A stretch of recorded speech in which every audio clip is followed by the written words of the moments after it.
Hey, we've got Chris on the line from Phoenix, Arizona. How can I help you, Chris? Hey, I'm in the middle of transitioning out of operations. I've been leading the operations of the business for 5 years, and Uh-huh. really just the difficult thing to switch back to being sort of visionary leader. And so, how do you recast yourself for your employees and your team, to really be able to move into that role again? Yeah, yeah.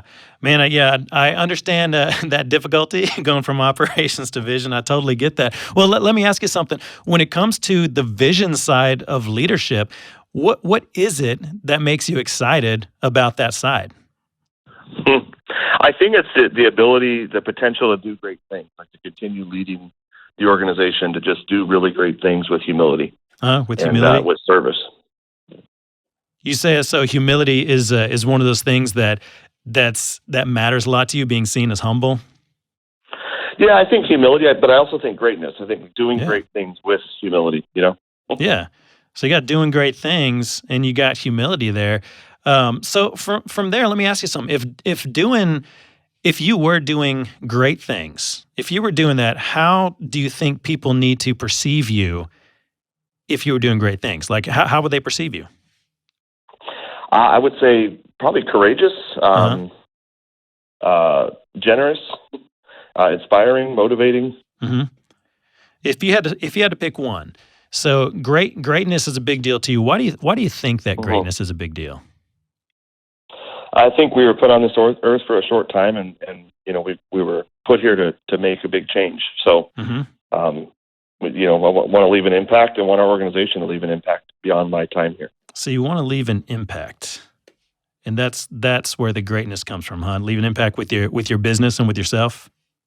Yes, And so to make a big impact, it probably would take being courageous. You listed courageous and generous and things like that, but courage sounds like a pretty big deal. Being perceived as a courageous leader, is that right? yes, If you're for perceived sure. as a courageous leader, then you'd probably be seen as that kind of greatness that you're thinking about. Is that correct? Absolutely. Yeah. What do you think? Do you know people who are courageous in the way that you want to be seen as courageous? Yeah, definitely. So when you think about those people, what do you think they do that makes them perceived that way? I think they proceed without fear. I mean, I think they might be prudent and temperate, but they don't shy away from a fight or a battle or a difficult thing. Yeah. And I think they're willing to just get in the foxhole. I guess do what you have to do, hunker down or barrel forward, Yeah. depending on what the battle calls for. So you're saying really great things here, doing it without fear and getting in the foxhole. By that, do you mean like being in it with the team? Yeah, in it with the team, and also willing to go out in front of the team and Yeah. fight for what believe in. Yeah. Okay. So what do you think? What actions do you think it would take to go without fear? What actions do you need to practice?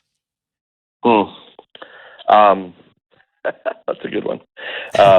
You stumped me on that one, Tim. I guess probably not second guessing myself. I don't know what that action is, but I guess being willing to face challenges and not avoid them. Uh huh. What other actions Um, would it take? being able to face difficult conversations at the ready. Yeah. Um, Do you have a problem? You said being in front of the team. Do you fear being in front of large groups? no, not at all. No, Okay. I love large groups. Okay. So being in the practice of doing this, so that's an action you'll be doing is getting in front of large groups, and that one comes easy to you, which is Yeah. which is good.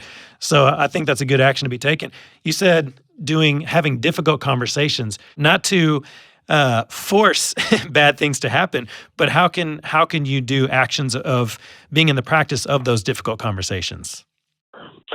I think sometimes I wait too long. Like you just Okay. kind of avoid it or hope you don't have to have it or let someone else have it. So I think just being willing to just go at it right away. It always seems easier when you do it quicker, right? Yeah, that's right. Okay, so getting in front of the team, doing the action or doing the conversation quickly and not hesitating on it. That's another. What else would it take to? What actions does it take to do something without fear? Y- I guess I don't know the answer to that one. Yeah. I think. I mean, I'm one of those people that goes out quickly and then realizes, oh wait, what did I get into? So I guess not looking back, I think that's a big one. Just being willing to take the risks and facing the decisions you made and not worrying about how you could have decided differently and you wouldn't have faced the challenge. Yeah. And I think just charging forward. Yeah. And so if you have a hard time looking back, how can you let go after something happened? How can you practice that of letting go? What would it take to do that? I think probably assessing, doing the postmortem to say, okay, well, here's what we could have done differently. Yeah. Owning that and then just moving on and just saying, okay, in the future I will X before I make these decisions. I think is something I'm trying to learn now. It's just how to absorb those lessons, but then not just keep looking back, but look forward with that knowledge and with that wisdom that you've gained from that lesson. Yeah. So this is great, Chris. So what we've listed out is an action plan. Like we have being in the practice, get in front of the team. That one comes easily to you, which is good. Having those difficult conversations in the moment instead of waiting, and doing an assessment after decisions so that you can let go. What I would do. So once you have these action steps, I would list those things out and check them periodically and just ask, how am I doing on these action steps? Because the reality is, Chris, if you're practicing these action steps, what it's going to do, it's going to cause that perception that you're looking for of being courageous. And if you're practicing that and you're starting to be perceived as courageous, then what that ends up with is you doing great things.